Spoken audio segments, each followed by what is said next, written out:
So, for today's story, Ellen and I are going to tell you about our marathon journeys. So, my marathon journey started in 2007. I did my very first marathon, but of course, I didn't really know how to train. I didn't have a coach at that time. So, I basically just ran every day and I did a long run once a week, which just kept getting longer. And I ran about 4 hours. And then eventually I joined a club again and I did some 5K training. And that brought my time down to like 3:14:42. And that PB, um, it took me like 5 years to break that again. But what happened was after that year, I qualified for Boston. So my coach decided we would do more specific marathon training and that we would aim for 3 hour marathon. I loved the idea of the 3 hour marathon. I liked the number. So I was totally on board, but I didn't even survive the training. I got to the Boston starting line. I was completely exhausted. I think I only was able to run the pace I was supposed to run for the first 10K, which are downhill anyway. So it really didn't go well. And I finished with a time that was like 20 minutes slower than the time I qualified with. So it was a total washout.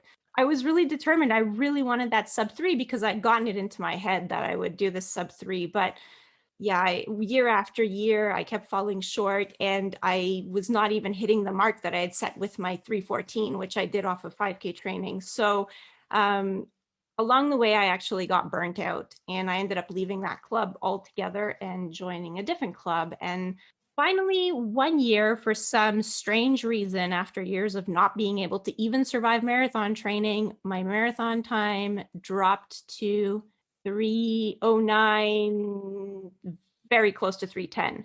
And that was exciting because, first of all, it was a personal best. That was in 2015. So I was super happy with that. But I still thought 3 hours was really far away. But in 2019, I ran another PB, and this time it was 3:04:30 or something like that.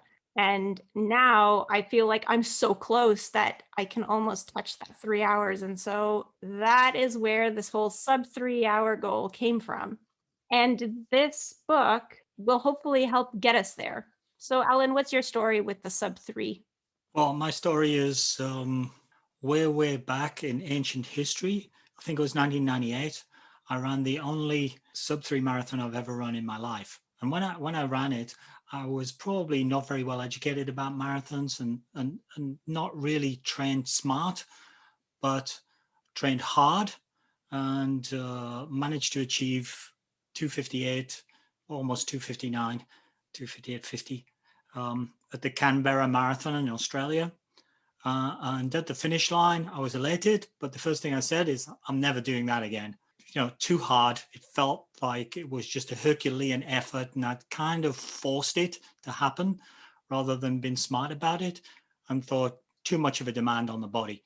So I sort of backed off marathon, went to trails, and we've talked about trail running ad nauseum on these things.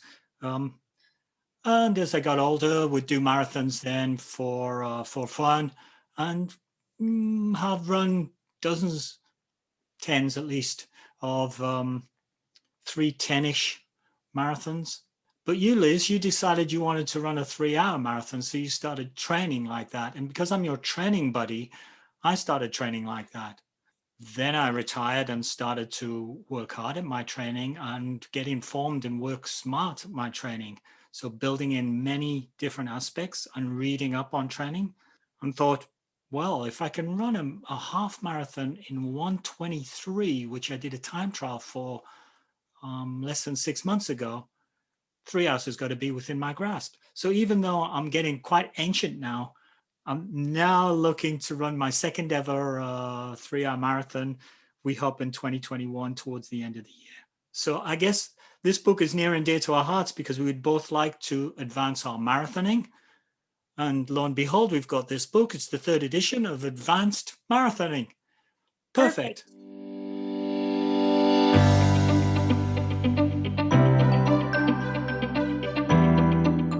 So hi and welcome to the Running Book Reviews podcast, where we review running books to help you decide if you'd like to read the book for yourself.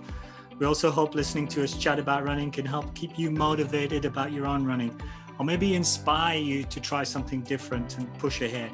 My name's Alan, and with my co-host Liz, we're going to talk with authors Pete Pfitzinger and Scott Douglas about the new third edition of Advanced Marathoning.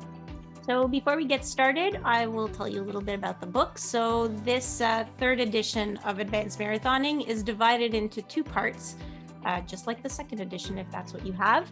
And the first part is training components, and the second part are basically the training programs. So the first part has 7 chapters: elements of training, nutrition and hydration, balancing training and recovery, supplementary training. For the first time in the third edition, it's got chapter 5, the older and wiser marathoner, tapering for peak marathon performance, race day strategy. And then you have a series of plans at the end based on how much mileage per week you want to do. The new third edition also has in Appendix B, it has some equivalent race times from 10K to marathon.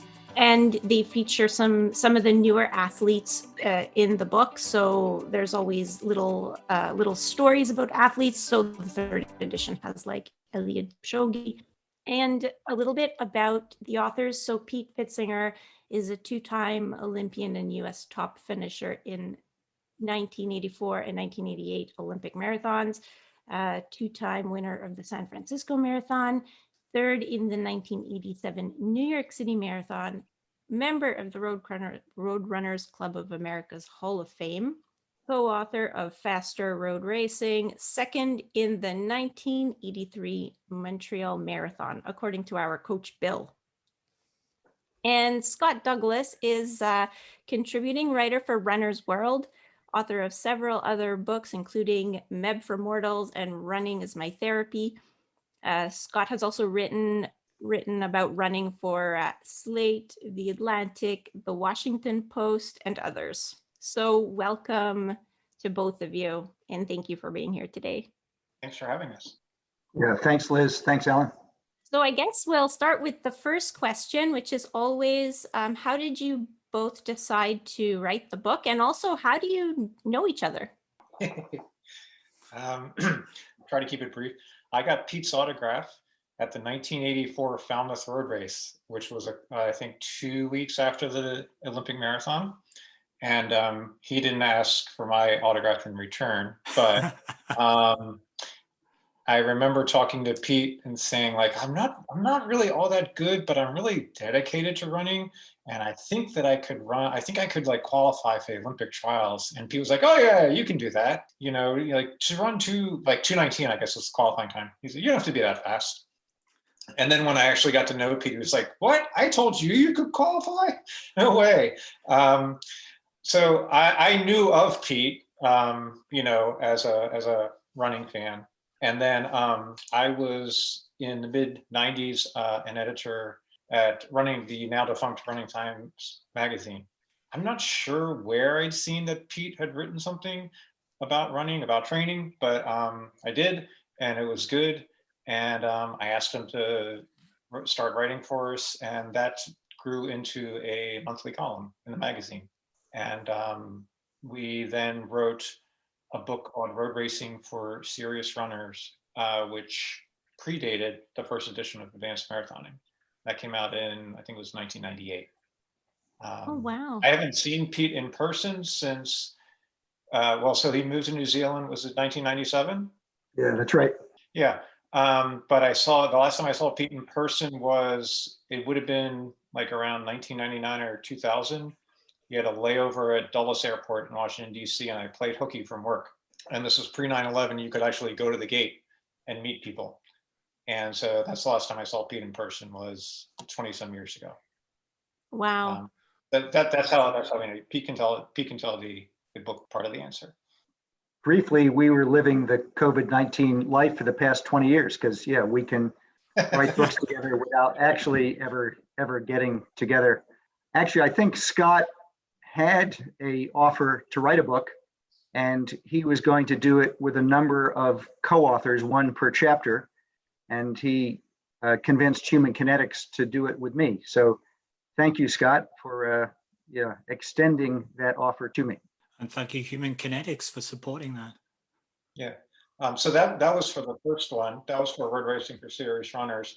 And then Pete and I actually then were working on an idea for a second book. And when Human Kinetics said, actually, what we'd like you to do is, there's no book on the market for the sort of more serious marathoner. We'd like you to do that. And that was a much better idea than the one that we had. And so the first edition came out in, I think, 2001. And then we did a second edition that came out in, I believe, 2009 or 10. The third edition, the second edition had continued to sell well, and we continued to get feedback from runners that it was helpful. But, it starts to feel and look a little dated, and there are some changes and advances. And so then we proposed to Human Kinetics, hey, how about a third edition to sort of hopefully keep it relevant and useful for X number more years. I think third edition came out in 2019, I believe. And what are the significant things that in the third edition that kind of are different? Well, I might start, and then with your better memory, you can fill in the details. I guess the biggest thing is the chapter on Masters Running, which Scott led on. We're both older now, so 20 years ago, we would have been relying on others' experiences, but now we have lived those experiences ourselves. And so it's practical advice there. Nutrition chapters changed quite a bit. The conventional wisdom for 20 years, just eat more carbohydrate and drink as much as you can, certainly has evolved in the last 10 years. And so we put a lot of thought into being current in that chapter. Just the right information on hydration, the right information on carbohydrate drinks and gels in training and in competition. Training sometimes with low carbohydrate to stimulate adaptations that then help to improve your performance. So that's a biggie. The supplementary training has evolved quite a bit as well. The core strength exercises, that's an area that was brand new for runners 20 years ago and certainly has advanced over time. Strength training, and there's still different schools of thought for that. So we try to find that middle ground, realizing strength training is not going to be the number one priority for marathoners, but that it does have a role and how to fit that in safely. And then Scott, I think you led on quite a bit of the feedback we've had from runners over the years. And so I've adjusted my training this way, and other runners adjusted their training that way, and trying to make that easier, a little advice on how to adapt the training to your individual needs. Right, because the schedules in the book are a day by day over several weeks, which of course, even for a professional runner, probably almost never works out, right? What you would plan to do on a Tuesday 3 months from now is actually going to happen. So, over the years, we'd heard from lots of readers about how they tweak the schedules, and we sort of addressed those tweaks like, here's what people say they're doing. Is this a good idea? And in most cases, they were good ideas. And so so if you're in this situation, here's how to tweak the schedules for that. I would also say sort of like a meta point. So Pete was talking about core training and strength training, diet. And I'd say over the past 20 years, this sort of idea of training as a more holistic approach has become more commonplace among runners like yourselves, sort of serious non-professionals. Both of you were talking before we started recording about, how an unforeseen perhaps plus of the pandemic is sort of being able to, sort of integrate recovery better and other elements of training better into your running. And I think that the third edition sort of reflects the mindset that, you don't have to base your entire life around your marathoning, but for this period, maybe when you're building toward a gold marathon, that sort of taking this overall approach that ideally you don't, sleep 4 hours and then get up and do your midweek medium long run, Yeah.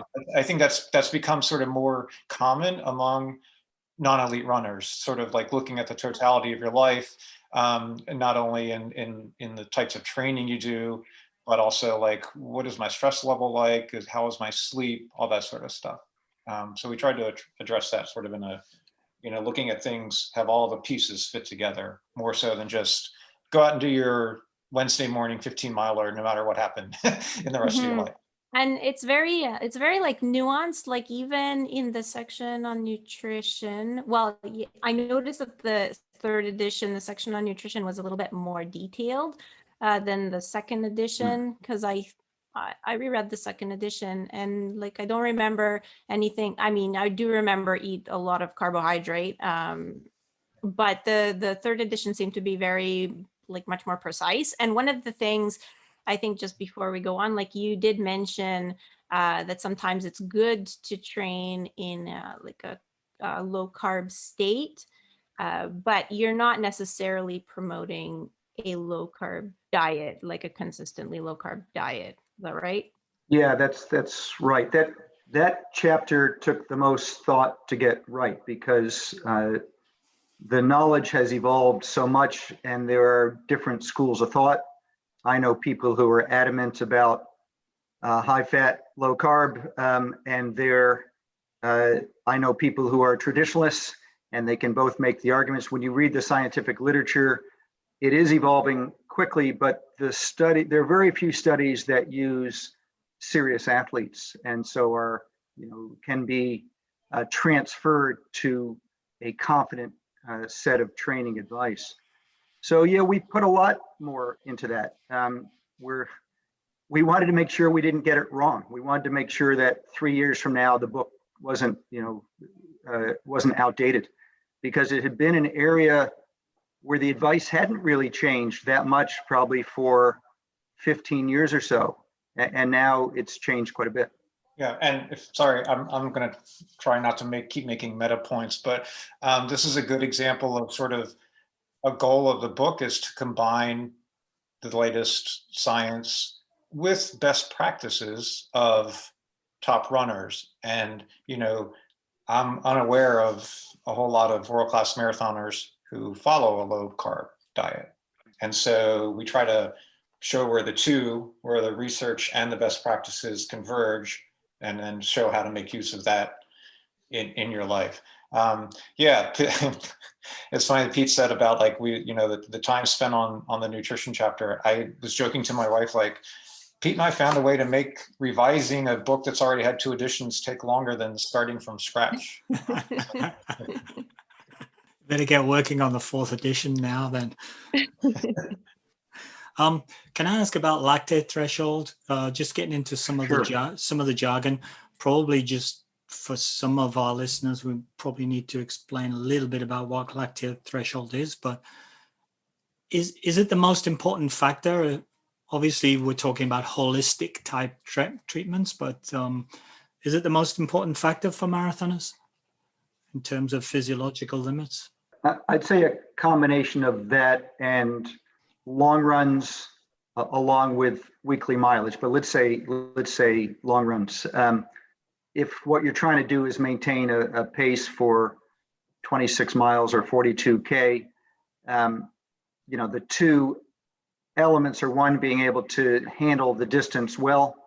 And so depending upon how much experience and your training history, that's either a substantial part of the challenge or less so.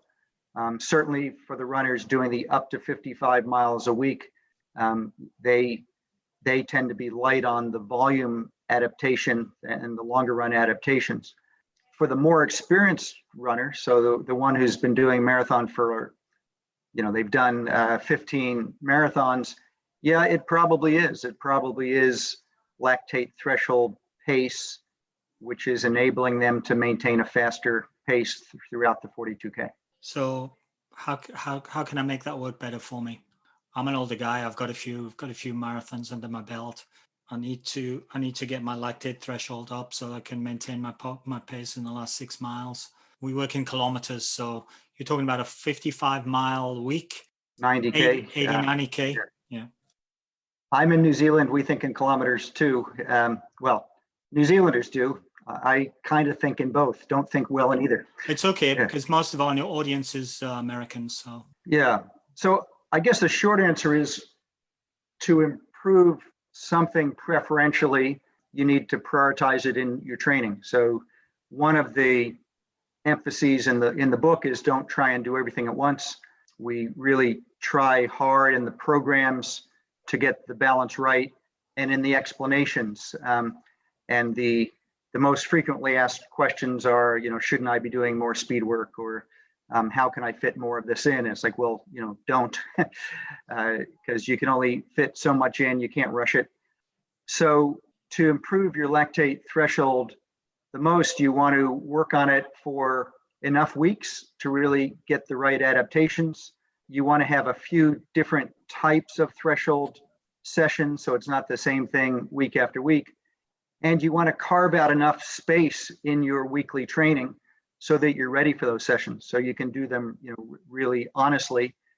Because if you get 6 good sessions in, say in a 9-week period, you're going to see real improvement. But at half those sessions, you're a bit tired, or you couldn't really execute it well, you're going to see less improvement. what does a good lactate threshold session look like? Well, I guess if I was to say the single best session would be, let's say, 30 minutes. It would be all in one go, and it would be about 10 to 15 seconds per mile slower than 10K race pace.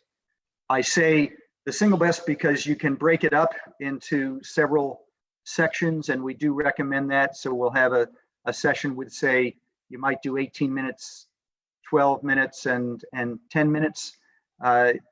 Each of those efforts at the lactate threshold pace. That's a great session as well.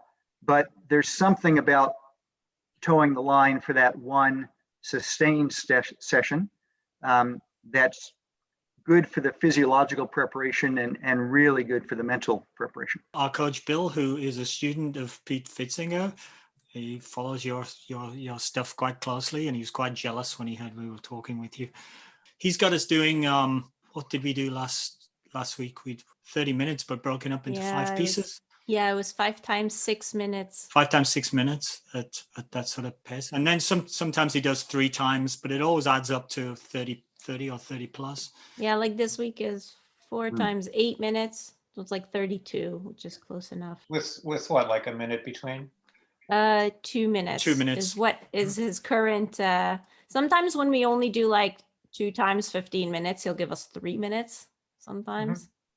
Which but I mean, you're probably not aiming for your goal marathon until 9 months from now, right? Yeah, probably October. So it's like a way to do the work without it, tearing you down. Get the work done. Yeah. Well done, Coach Bill. Vote of confidence for Coach Bill. Absolutely. And it's interesting, the people I've talked to in the last 6 months who are in a funny sort of no man's land with training, so if you keep training week after week after week in the same structured way with no real race goal in sight, it can definitely wear you down. I know people who are fitting in time trials, sometimes races with their friends, to try and keep up the motivation. But it's a unique period right now. Yeah, for sure. So I actually have a question about the paces. So because in the book, it's always based on heart rate or heart rate reserve. You can get different equivalency charts. And I was wondering if there's one that you kind of follow, like for for what is lactate threshold marathon pace. And, you have like 6 different pieces, I think, in the training plans. I know VO2 max is always 5K, but then the others, do you have a place where we could see sort of paces? Because it's a bit It's Yes. a bit difficult to know what your max heart rate is, I've found, because half the time I'm not sure if my heart rate monitor is giving me the right thing. For sure, when I'm wearing the optical heart rate monitor, it is definitely not giving me the right thing. So yeah, it's a bit tough to know that you're following the right paces. We do discuss that some in chapter 1 and then a bit more in chapter 8, the following the schedules. So that example of doing lactate threshold training at 10 to 15 seconds per mile, slower than 10K race pace. We talk about doing long runs starting out at about 20% slower than marathon race pace. And then during the course of the run, picking it up to about 10% slower than marathon race pace. So we try to give that practical component as well, because we know not everyone wants to go with heart rate, and heart rate's really tough because everyone's different, right? So the ranges we have are broader than we would like, but whenever we try to narrow them, we get examples of people who are outside those ranges, because it is, it's your own personal physiology. With those heart rate ranges, some people are way down at the lower end, other people are up at the higher end. So yeah, agree totally. That other practical advice around paces is quite useful. I have like impractical advice. I'm a much more subjective person, I think, than Pete. And like, I would bet that you two, I mean, you've been running long enough. If you were to say, I'm going to go do 6 times 3 minutes at 5K race effort, I bet you would hit, without looking at heart rate monitor or pace, I bet that at the end of that workout, like your heart rates would, what that pace feels like, right?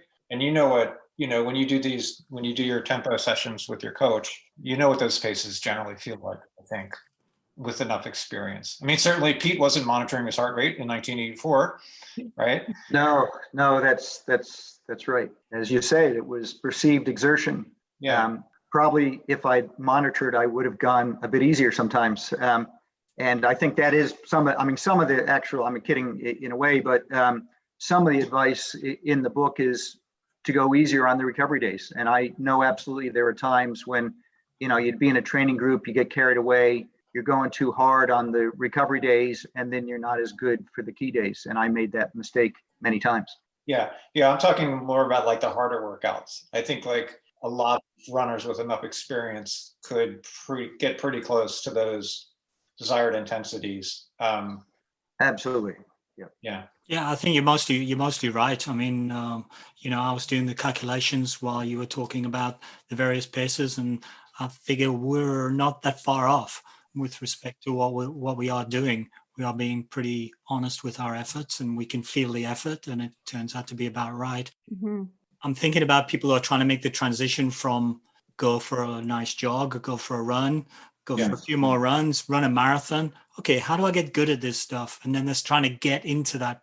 So, I mean, also a question, a minor part of the answer to the question about what's new in the 3rd edition is a little bit of guidance on how best to make use of all the technology that is now available for runners that wasn't available 20 years ago. And somebody who is like the person, who you were describing, who wants to get more serious, there's sort of a double-edged sword, right? Because they can monitor everything, but then you probably, back when we used to run with other people, you probably run runs where people are looking, every time their watch beeps, maybe there it's every kilometer, here it's every mile, they're looking at their watch. And I'm always like, what are you going to do with this information, right? It's one thing if you're doing a workout, but if you're just out for a run with a group, right? And everybody's looking at their watch every 5 minutes or 10 minutes, sort of like, well, you're the one doing the run.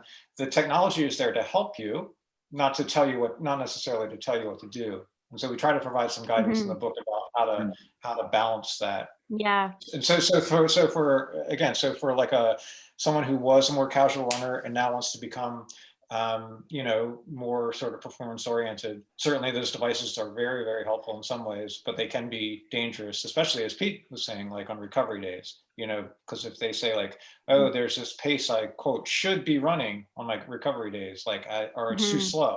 And then they theoretically could be not getting the full benefit of their recovery day, and then therefore not getting the full benefit of their next hard session when the real gains will come from. But there are certain times when you do want to watch out for pace. So I know that in our group, there's not necessarily like this idea that there is a certain pace for the long run. But in your book, you actually say that the long run should not just be like an extended easy run. Yeah, that's right. I mean, for the marathon, we talked about the two important things being the distance component and then the pace you can sustain for that distance. So if you just go out and jog the long runs, you're not really preparing for what you're going to ask your body to do on marathon race day. The most common type of long run we have in the programs is where you start out at about 20% slower than marathon race pace, and then you gradually pick it up to about 10% slower than marathon race pace. And that's, in our experience, and with feedback we've received, hard enough to be really good preparation. Your running posture at that sort of a pace is similar to what you're going to ask your body to do on marathon day. We also have some harder ones where you do a portion of the long run at marathon race pace. And then we also have the explanation that, hey, if you're racing Saturday and you're doing the long run on Sunday, it might very well be just cover the distance. So, there is the caveat, it depends. It's not every long run must be within that specific range. So if I'm coming in with a base, let's say 80 miles, an 80-mile base of I'm good. I can click out to 80 miles per week, and I want to do a training program that is in the Advanced Marathon book. And I think, well, there's one that's around 80 miles. I could do that.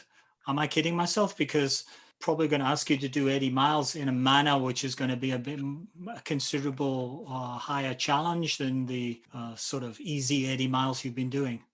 Should you really be coming in at 90 miles a week in order to do a training program at 80 miles, because it's going to have a quality demand within that, or an effort demand, which is going to be a little bit more taxing on you? Is that a fair point? I think it is a fair point, and it does depend on what you've been doing. Have you been just accumulating miles, or have you been preparing for shorter races in doing your 80 miles? And I guess it's a matter of looking at the transition. So what does the program call for? Because we do, in each program, we do build the training, what we think is a judicious amount over either 12 weeks or 18 weeks, depending upon the program. But it is important to not have a big jump in the intensity if you've been basically just covering miles, and now it becomes quite a bit more specific. So, Scott, do you have any thoughts on that? Well, also, yeah, gosh, it's so individualized, isn't it? Like, what did those 80 miles look like? Were you running 11 miles a day, or was one day a 20-mile day, one day a 5-mile day? So that, I think that would play into it too, in addition to whether you just running 80 miles a week, not just running 80 miles a week, but was the 80 miles a week running, easy to medium intensity. Also, though, I mean, the schedules, it's not like it's not like whatever the numbers are attached to a schedule, up to 55 miles a week. It's not like every week is 55 miles a week, right from the start. So, I think in the book, when we give guidance on how to know whether you're ready to start a schedule, you should be able to do the first week of the program, without undue duress. You'll know after week 1 or 2 whether you've bitten off the wrong program. Yeah. I mean, it's funny with I'm rambling here, but I have a friend who last year, part of the way that we maintained motivation during 2020 was, let's see who has more miles, who gets more miles for the year. And I finished with 150 more miles than him for the year. But I had days I had like a 28-mile day, and I had a 3-mile day, right? And his days, he's like 9 miles a day, 9 miles a day, 9 miles a day, and so that's why I say I think part of it depends on what your 80 miles a week look like, not only in terms of intensity, but sort of variation. Yeah. And then I think it's a good time to talk about macronutrients, because it seems like carbohydrates would be sort of like the most important macronutrient. And you actually give a breakdown of if you're working out so many minutes per day, kind of like a guideline. For example, for 90 minutes of training, 8 grams of carbs per kilogram per day. So do you actually recommend that that we try actually calculating this every day to make sure that we're getting around that number? I think people can get overly obsessed, and if I dare say it, runners have a little bit of that tendency anyway. We do. But yeah, what we tried to do was look at the best recommendations from sports nutritionists that were current, look at a range of those recommendations, and not go too far in one direction or the other direction. So we could easily 10 years ago have recommended somewhat higher carbohydrate levels because that was more common. Right now we could, depending upon who you listen to and what you read, we could have gone lower. So we felt that we hit it right for now. If I think about protein requirements, so that is somewhat higher now than what it would have been in the first or second edition, because there is more knowledge there, particularly for endurance athletes than there used to be. And with fat, we try to explain the different, the evolving thinking around the possible benefits of higher fat diets and how that fits. Whereas 20 years ago, certainly it would have been, hey, very low fat. So yeah, it's a challenge to get right, to do it in a way that's easy for people to digest, pun unintended, to understand. And there's so much noise out there on this topic. It's probably the area of the greatest noise of the popular press and different schools of thought. So I actually have a bit of a follow-up question. And this one is kind of because of my experience, but I'm guessing I'm probably not the only one in the world that had this experience. So you mentioned that reduced running performance can mean that you're either overtrained, but it can also be caused by REDS, which is relative energy deficiency in sport. Sure. Now looking back at the period of time when I was overtrained, because I had like a 5 years where I just didn't perform. I couldn't finish workouts sometimes, or I would have one good workout, 3 weeks of bad workouts. I mean, it was like super discouraging. I was wondering, do you have any like tricks, or is there any kind of system that you've developed with your athletes that can help determine which of the two spectrums you fall into? Like if you're training too much, or are you maybe not eating enough or not getting enough carbohydrate, or whatever the case is? In most cases, they're linked. So you're training too much for your nutritional status. I think I know what you mean though. So someone with optimal nutritional status could have handled the training. So the reason that they couldn't handle the training in this case is not that it was too much. It was too much relative to what their diet looked like and over time. It's a very difficult thing to tease out, but I think it's really important that the runner educates themselves as much as they can. If they have a coach, it's helpful to work with an experienced coach who understands these matters. There's a lot to it.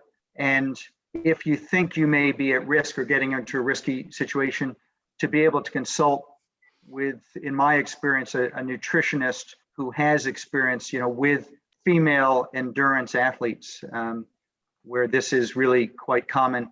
I think back over 40 years ago to women runners who would, they would do very well for a year or two and then they'd fade from the scene. And no doubt they had this experience and they had REDS and didn't know it. We didn't know what to look out for. And one of the most difficult things is that performance oftentimes improves for a short period of time. and you might be running better than ever for a year, and then that fades. And it can be a very lonely, isolating experience if you don't have anyone that you can talk to who really knows about this. So, and also like your experience, your time there in the wilderness of sort of not being able to meet your goals and stuff, that's sort of part of the answer to your first question, the previous question, I think, about, how do you know if you're getting the balance right? Well, if you're able to consistently do what you want to do, and not consistently, not over 3 months, because as Pete was saying, you could theoretically perform great for a year, but if you have a 5-year period where you're not being able to do what you think you should be able to do, then that could be that's perhaps a good sign that your diet is something that's worth looking into. But if you're able to regularly hit your training goals and your performance goals, it could be a sign that you're on the right track without having to weigh every meal and look at ingredient labels before every meal. Yeah.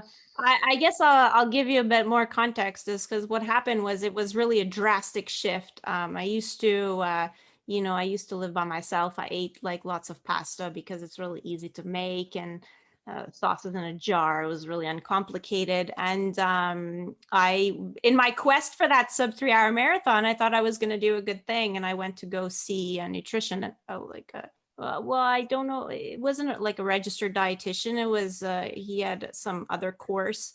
But he was used to working with power and strength athletes. And so he radically shifted everything. He had this, his philosophy was no dairy, no gluten, no soy or something, and no corn, something like that. Anyway, so it basically cut out like all the carbs I was ever eating. And he was very much into like, get enough protein, get enough protein, get enough protein. And then he was always telling me, well, your body has to get used to your new diet.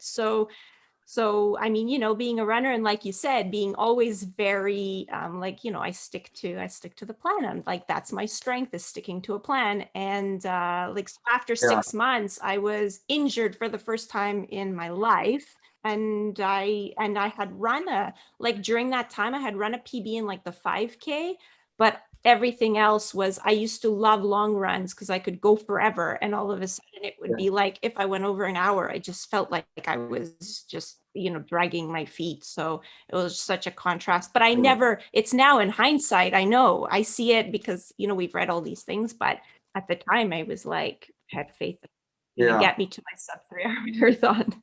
To me, it's another good example of why in the book we try to combine the research with best practices of top runners. The top runners in the world aren't taking their nutrition advice from a person who works with strength, powerlifters. There's this, there's been this incredible experiment involving, hundreds of thousands of top runners for decades now. And there's always going to be outliers, of course. But, most of them wind up doing more or less the same thing, in terms of training, in terms of diet, in terms of most things. And so it's great for people to be students of the sport, not just through the 3rd edition of Advanced Marathoning, but in general, so that you sort of have this body of knowledge, so that, not to rag on the person you saw, but so that when somebody, so that when you get advice like that, you have this base of knowledge to then say, how does that stack up with with most of what other what the top people are doing? Because if there's something that really magically worked, the top people would be the ones doing it first. Yeah, right. Sure. Because as soon as the one person who did it beat all the other people who were doing the other thing, then all the other people would try it. So again, it's a combination of following the research, but also sort of knowing what the top people do, because they have an incredible incentive to get it right. They also have access to all sorts of information. They go and get their blood work done and have a look at their numbers, for example, which is a little harder for us. So, but yeah. Yeah, it is ironic that Liz paid good money to get advice that, changed your diet in the wrong direction. Like you probably, you're probably doing things 80% right before you got that advice. And, I think I mentioned to see someone who has experience with women endurance athletes, because women endurance athletes have their own unique set of requirements that are moderately different from male endurance athletes and way different from the average person on the street or power athletes. So I guess moral of the story is be a student of the sport so that your alarm bells can go off when somebody tells you something that is maybe not a good idea. Yeah. Let me ask you about supplementary training. I certainly was a guy who was, even maybe 3 years ago, well, I got time to run. I don't have time for any other stuff once I've done the running. So I want to go and do a run. I see other people doing some other sorts of exercises, but I don't have time for that. I've got runs to do. I've since changed my view on that and got a little bit more time available to do it. But how important is it? We've even heard, I think I heard Steve Magnus, he's a pretty good coach, I think, talking about, lifting really heavy weights. Yeah, well, I might let Scott answer the overall question because I have seen a evolution in Scott's personal habits over a couple of decades. But with the lifting heavy weights, Alberto Salazar's group does that as well, and some other very elite groups. And that's, you're trying to break 13 minutes for 5,000 meters, and that may have a place in that program with exactly the right instruction, exactly the right technique to avoid injury and to get the probably relatively small incremental performance gains, as opposed to the marathon runner who wants to improve, but the increased risk of lifting heavy weights is more outweighed by the increase, is greater than the marginal gains that could be gained from that. But Scott, I think your thinking has evolved over the last 20 years and your personal dedication to doing more than just running. Yeah, and I think that's a reflection of, I'm 56, not 26, and the relevance of that to the people listening is that, so many of us, our lives are spent sitting in front of a screen, right? And that I don't think it works very well for most people to just say, well, I'm going to sit in front of the screen for 10 hours a day, but I did my 10 miles. And so therefore I'm all set to go, because the way that we spend most of the rest of our lives sort of works against being able to run, get the most out of those 10 miles that we might do. So Pete said I've become much more dedicated to doing lots of things throughout the day, just to try to have better posture when I run, to, so that my body's more like it was naturally when I was 22, right? Mm-hmm. And that's there's a fair, that's a big part of, not a big part, but that's certainly touched on in the chapter on older runners, but it's relevant for everybody, especially now. What our bodies were like when Pete was a 16-year-old, like what his body was like is probably different from the average 16-year-old's body now. There was this just sort of a wider range of general strength, I think, that then he carried on into his adult prime years. Now you're probably a 16-year-old who, you spend however many days slumped over your phone and everything. And then that continues on into adulthood.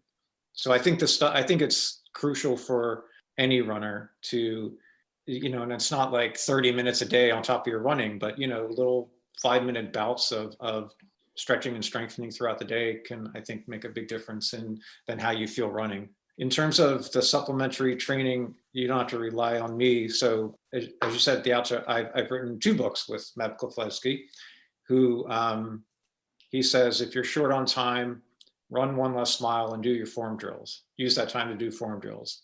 And the payoff from those form drills in your overall performance will outweigh the benefits of that extra, 7 to 9 minutes of running tacked on. So 9 miles with form drills, Meb would say, is overall going to help you more than 10 miles and 10 miles back to your computer. Yeah, with no form drills. And then along the same lines, like the other types of training, like not running, sort of like the elliptigo or the or biking or pool running or those kinds of things. do they have a place in a person's training plan if they're not injured? Because we always do them when we're injured, obviously. Yeah, they do.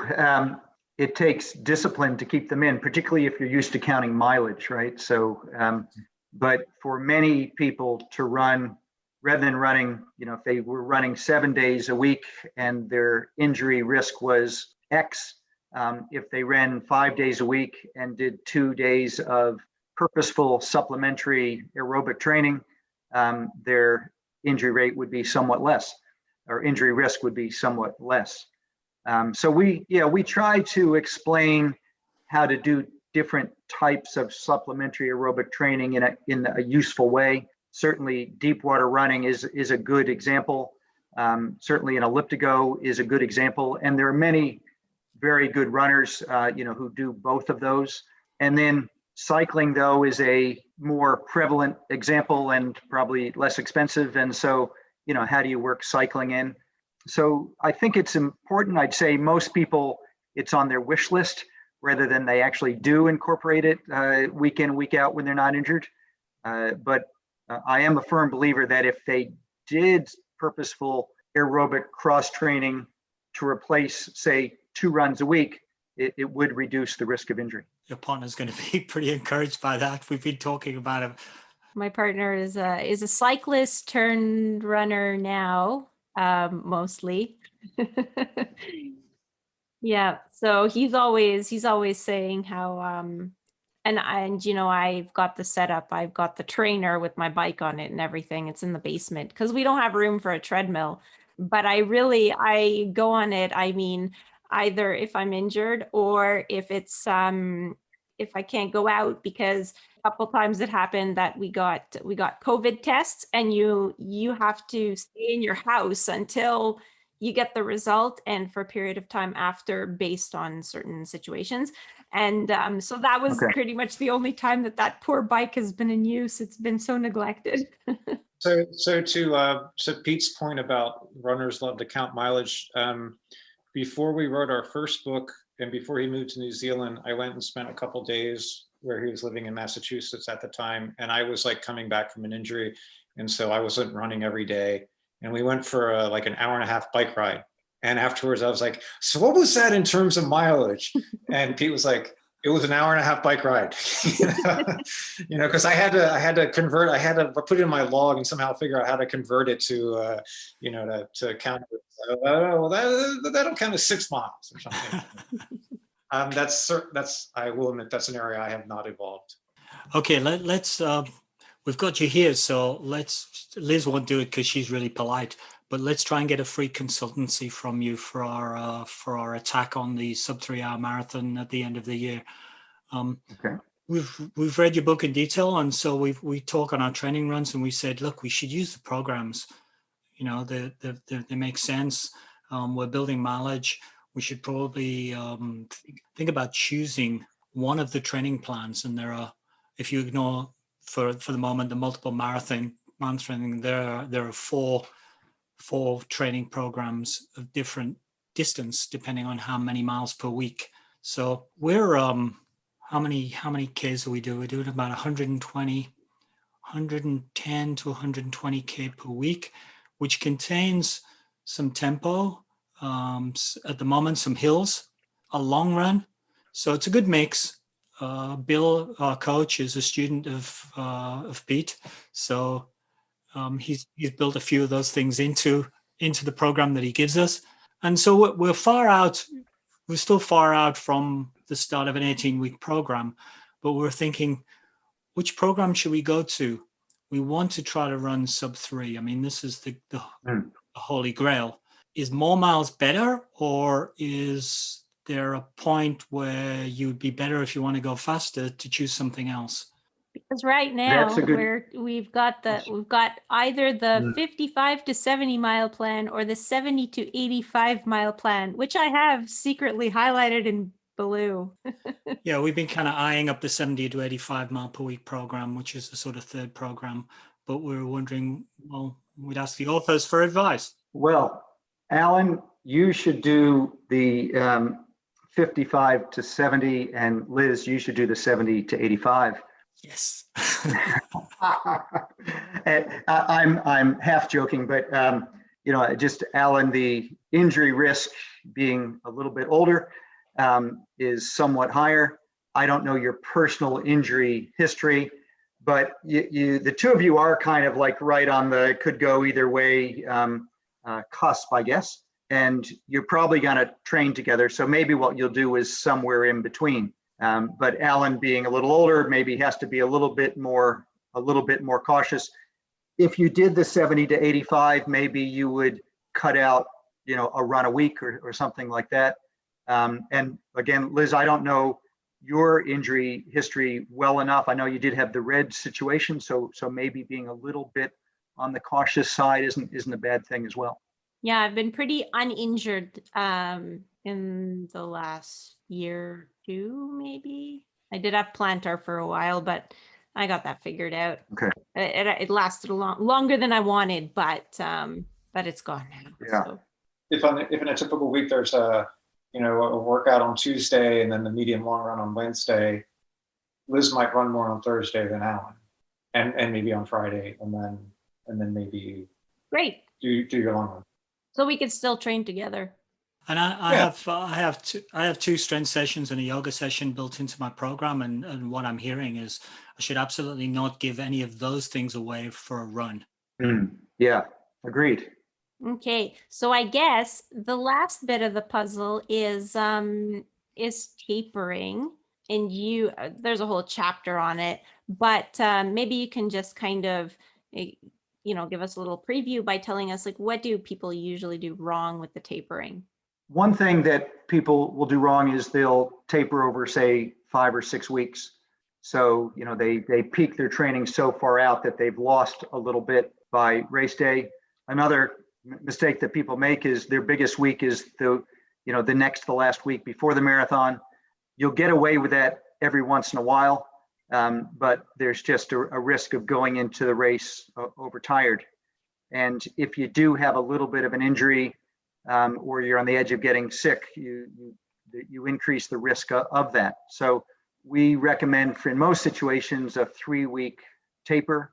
And within that 3 weeks, it's not just do less, but there are some purposeful sessions in there. So there are some longer runs in there. There is some threshold and VO2 max type training in there, but the sessions are reduced. The recovery days in between are increased. So over that 3 weeks, you're feeling better over time. That's really good for the psychological component. So you're going in, with good confidence because you haven't been dragging. You've been feeling, I feel a little better now than I did 3 days ago.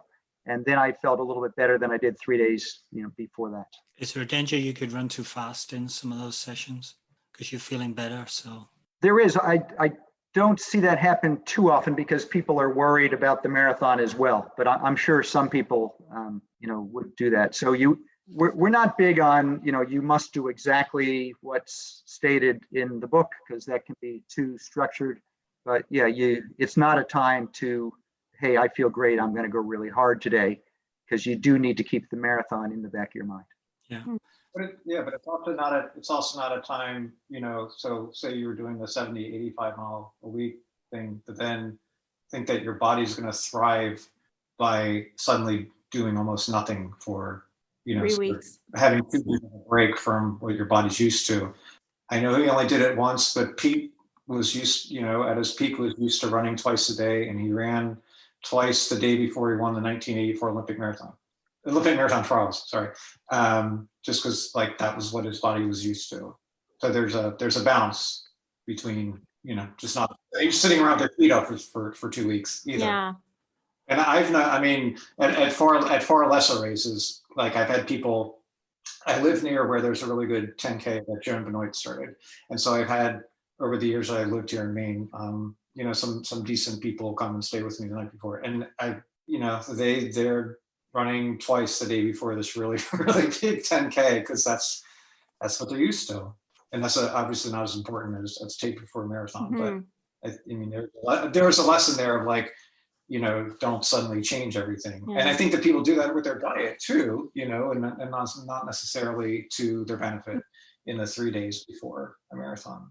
A lot of the, I've been able to, through my work, talk with tons of top runners over the years, and they're not like doing crazy diet stuff in the last 3 days before a big race. They're just sort of eating their normal diet, emphasizing carbohydrates before marathon, not like eating, not like winning a pasta eating contest the night before, all that sort of stuff. They're, as with their training, they're sort of doing what their body's used to, just while keeping in mind what they're doing, Sunday morning at 8 a.m. or whenever the race starts. Mm-hmm. So I guess we'll just kind of maybe touch on this because you don't really, I don't think you endorse running multiple marathons within, a few weeks, like 8 weeks apart or 12 weeks apart. But I was just kind of wondering, like in that, if you had to sort of have that plan, would you always would all of those marathons be a goal race, or would you kind of pick one that is like your absolute goal race and you're kind of saving yourself for that? You know what I mean? Sort of like you would do in a cross country season. You're sort of saving yourself for that last race because that's really the goal race, even though you have to race every single week. Yes. Yeah, it's funny. I mean, people, the reason why they would do several marathons in a fairly tight time frame varies, but you'd think that it's not to set PB after PB. So in the multiple marathoning chapter, we try to come up with the balance of enough recovery that you're not just wearing yourself out for the next one, that you're somewhat recharged, but you don't take so long in that recovery that you're losing fitness and you go into the next one unfit. Again, as with everything else in our book or any book, each individual situation is unique. But you would think if someone was going to say do 2 or 3 marathons in sequence, the last one would be the one to focus on. Having said that, no doubt for some people, the third one they're doing because it's in a scenic place or it's the hometown one, and it might really be the second one that they care most about. And that's going to become, I think, more relevant in this coming fall. Yep. Because all the big spring marathons have been postponed to the fall. And so now, it's going to be like London, Boston, Chicago, New York, all in this compressed time frame. And there could be a lot of people tempted to, maybe not every week, obviously, but, do one in September, one in October, maybe one in November. It'll be interesting to see how many people do that stuff. But I think, I don't know, people might disagree with me here. I think that even more so than individual reaction to training and diet, how you react to the recovery period from a marathon is just so variant among runners.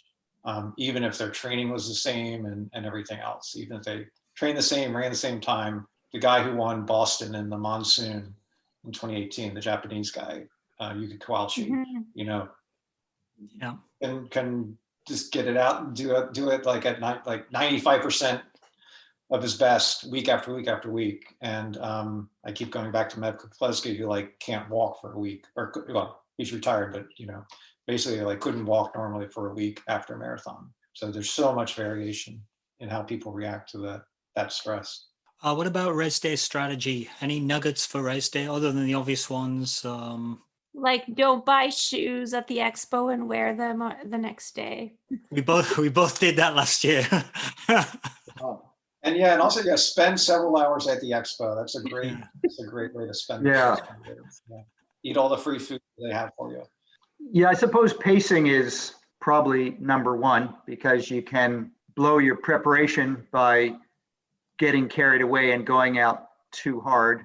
So to keep yourself within a range, one component is to realize that your heart rate's going to be elevated from the excitement of the race. So if you use your normal training heart rate zones, you're probably going to go too slow because your heart rate's going faster. Getting the eating and drinking right, particularly on a warm day, is important. Very importantly, practicing what you're going to do in advance, so you're not trying a gel for the first time, or not trying a new brand of gel for the first time in the race, is very important. The gel practice, which workout do you suggest is the best for that? Do you suggest that we practice like in the medium long runs where we're running like maybe a bit faster, or is the long run day on the at the end of the week when you're running maybe a bit slower, but you're running for a longer period of time? Yeah, both are fine. I mean, within the schedules, we typically have a couple of marathon pace runs as well. So that's good because it's fiddly at marathon pace to, to use the gel and to drink as well. But no practice is wasted. So you could also try during some lactate threshold runs also. There's not too much emphasis on like pure speed runs in the programs. Like there are the strides that that you put in, but do you, because I know that it is important for marathoners to have some speed. So do you suggest that we work on speed sort of like outside of marathon prep, like before the marathon prep cycle, or what are your thoughts on that? Yeah, I mean, we start out by thinking, what are the demands that you're going to ask your body to do it in the marathon on race day, and then what are the contributors to that? So pure speed is on another extreme of a spectrum. By doing the strides, which we have in, quite regularly throughout all the programs, you're keeping that leg turnover. So your cadence, your steps per minute, helping to ensure that you're maintaining that and that that's not reducing due to the heavy other types of training that you're doing. And also the VO2 max type training, which is they're about 5K race pace. That's a lot faster than marathon pace. So that is providing enough speed for the context of what you're going to ask your body to do in the marathon. Okay. And in a sort of bigger picture sense, I mean, I know, yeah, I'm going to say that Pete would agree that a lot of top runners will successfully, have a block, if they're going to be running a fall marathon, have a block in the spring and maybe the summer, where they're focusing on a shorter race. I mean, you could have pure marathoners, right, who are running nothing but marathons, but you could also have the approach of in the spring, I'm going to really focus on shorter races, really get that part of my fitness sort of advanced, and then go into marathon training. Okay. So just in general, what do you hope people get out of your book? I hope that they learn something to improve their preparation. So those first chapters where, there's a focus on learning and understanding. I hope that people don't just look at the schedules, but they're trying to really understand what to do and why, trying to understand the nutritional practices, trying to understand the importance of recovery and how to enhance their own recovery. If people learn, and that's the primary emphasis, that's great. Also, we hope that the training programs provide guidance, but aren't a straitjacket on what they do in their preparation. I think I mentioned before, so the training schedules, we're trying to balance many things all the time. And so no training schedule is absolutely perfect for anyone. There's each person's individual, but we're trying to give people the knowledge so that they can take the program and then just adjust it so that it really does work for them personally. We've heard from a lot of readers over the last 3 editions, 20 years, which is great. And we've heard from a lot of people who really lowered their personal best. And that's so gratifying to hear, because I think, Pete and I just sort of assume, well, everybody knows this stuff, I hope that people, in addition to the knowledge, sort of are inspired to try to stretch themselves a little bit. And a book that's half training schedules might not count as like what most people would think as inspiration. But I hope, most of us who are never going to be at what the level that Pete was at, most of us haven't come as close to our potential maybe as we could. And it's really satisfying, I think, for most people to, at least once in their life as a runner, to really give it a go and see what maybe they're capable of. And hopefully this book not only sort of, lets them know that it's worth doing, but gives them the tools to do that. I think it was good to put the stories about like Meb and now I might be getting the versions mixed up, but Molly Huddle, Sarah Hall, and you always have Eliud Kipchoge. Yeah, so you always have these little stories, and of course, personal experience. It's those are definitely inspirational, because you see that all those athletes are all at a high level, but they're all a little bit different, and they all do things a little differently, and it's almost like they found the recipe that works for them, and their experiment of one has become successful. Yeah, but I mean, I also hope that when people read those, that they'll sort of, there's unfortunately, you mentioned that I'm affiliated with Runner's World, and I will say Runner's World is guilty of this, of sort of, there are elite runners and then there's us. And I hope that people, one thing that people might take away from reading about these runners and other top runners is like, they have the same, they're bound by gravity like we are. They have hard time getting out the door sometimes, even though it's their job. I hope that people see more the commonality, both in their motivation but also sort of the basic elements of their training. Then sort of there's us and there's them, and what they do doesn't apply to me, and that's simply not true. Okay, great. Before we get into Liz and I giving our final sort of overview, maybe I should just ask you guys what you're up to now. And if people want to find out what you're doing, how do they get in touch with you? And do you think one day there'll be a 4th edition? Ooh, that's a good question. We haven't talked about a 4th edition because this one's so new. We're still in recovery. I certainly wouldn't. I certainly wouldn't rule it out. Put it that way. I really enjoy working with Scott. He makes it easy. He adds huge value, and this guy has accumulated so much knowledge over the years. Yeah, it's really, really a pleasure to work with Scott. What are you doing these days, Pete? Well, I am the chief executive of Athletics New Zealand, which is similar to Athletics Canada or USA Track and Field, only smaller. And right now, it's trying to lead the sport in the COVID-19 situation. So we have a big meet this weekend, a big meet next weekend, and our national championships the following weekend. And as of today, we're in lockdown. And so we're trying to, like the rest of the world, navigate all of that and what we're allowed to do and how to enable our athletes to prepare, our higher performance athletes, and try and keep the sport going for our 19,000 members. So it's a very interesting time to be leading that organization. How do you stay active these days? How do I stay active? Yes, so I will confess I'm mostly road cycling because my right big toe joint has decided over the last probably 10 years to gradually get a little bigger and a little thicker.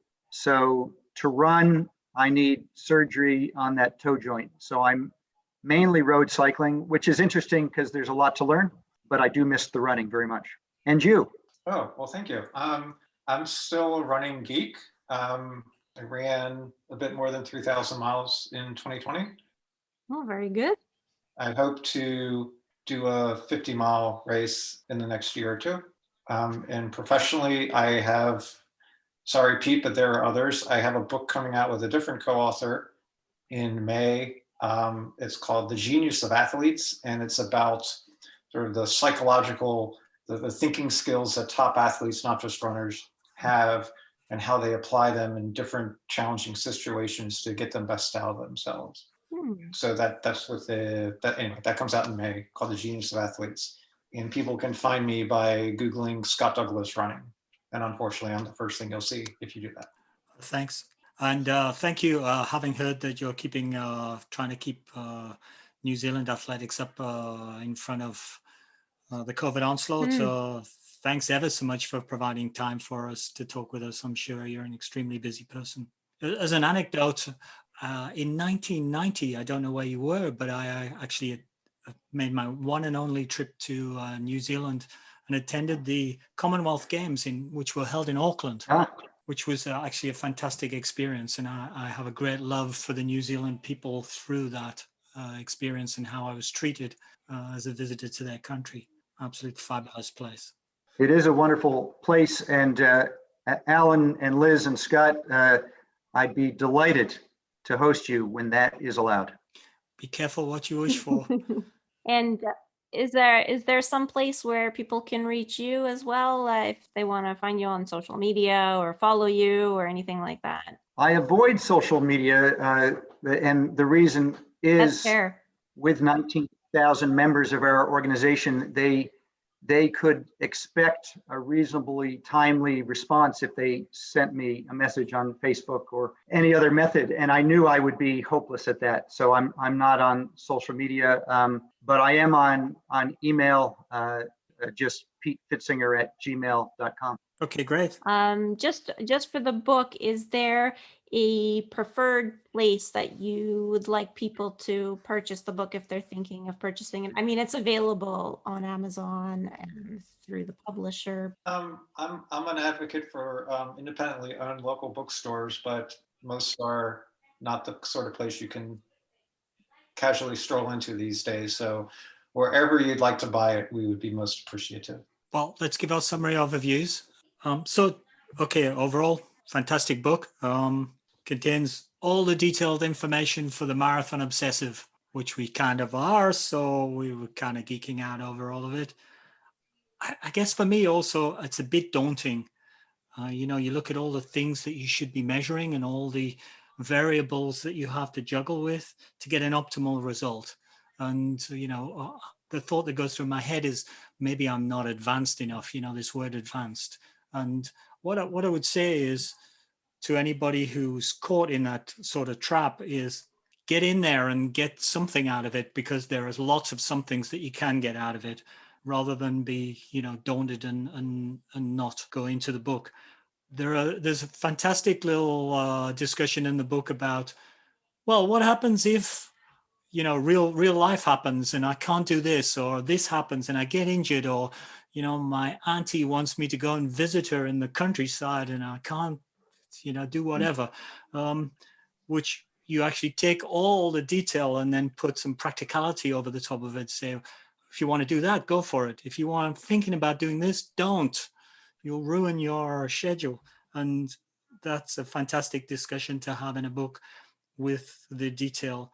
Being a bit of a science geek, I'm also, I love the explanations in terms of what's happening with your physiology and your biochemistry, your mitochondria, or all that kind of stuff, and how the runs are affecting that and go to improve that or affect that or change that in some way. So you see the relevancy of what not only do this, do that, do the next thing, but why and what it's going to do to your body and what you can expect. It's a reference you can come back to from time after time.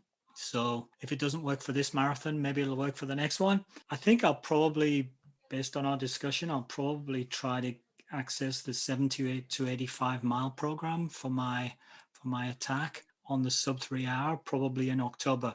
If everything goes well, I think probably Liz and I, our first choice is going to be Toronto in October. And if I hit my 3 hour marathon target after a 23-year gap, I owe you both a beer. Great. Liz, what are your thoughts? I guess I had recently reread the second edition, so I have to say that I'm happy that you included the pace equivalency chart, which I don't remember seeing in the second edition. And yeah, I thought that that was helpful because it's sort of like 10K and beyond, kind of the equivalent times. I love the updated examples of the recent athletes that we all know, and how they took advantage of certain things that you talk about in the book. For example, like Meb, who uses the elliptigo to cross train so that he can build his aerobic fitness without the pounding. And I like the explanation of tapering. I like the that you included that in the book, and that you included also the section about race strategy, because I don't think that There are many books that really address it, or not quite in as much detail with the why behind it. I'm a total geek, so I think this book is fantastic. Any last words from you guys, and I'll do the outro. No, thank you. I mean, it was really enjoyable having a conversation, and it really was a conversation. Yeah, it's great what you're doing, Liz and Alan. I hadn't been aware of your podcast until getting the link, and now I've listened to a couple, and will listen to some more. And great to talk to Scott for the first time in a long time when we're not just editing a chapter. I feel like a matchmaking service. We've sort of brought you together. Any last words, Scott? Oh, yeah. Thanks for I've done podcasts where people aren't prepared, and it's always gratifying to talk to people who've read the book in depth and took the time to ask really, really good questions. So thank you. Yeah, you're most welcome. So thank you for listening to another episode of Running Book Reviews. A big thank you to the publisher of Advanced Marathoning 3rd edition, Human Kinetics, for providing us with reviewed copies, and also for putting us in touch with Pete and Scott. Big thank you to Pete Pfitzinger and Scott Douglas for spending their very valuable time with us today. If you'd like to leave us some feedback about how you can improve our podcast, or you want to suggest a book that you'd like us to review in a future episode, please leave us a comment on our social media. We're Running Book Reviews on Facebook and Instagram, and on Twitter we are reviews_running. Please follow us on social media to find out about when new episodes are released. Or you can just subscribe to the podcast on your favorite streaming platform. Bye for now.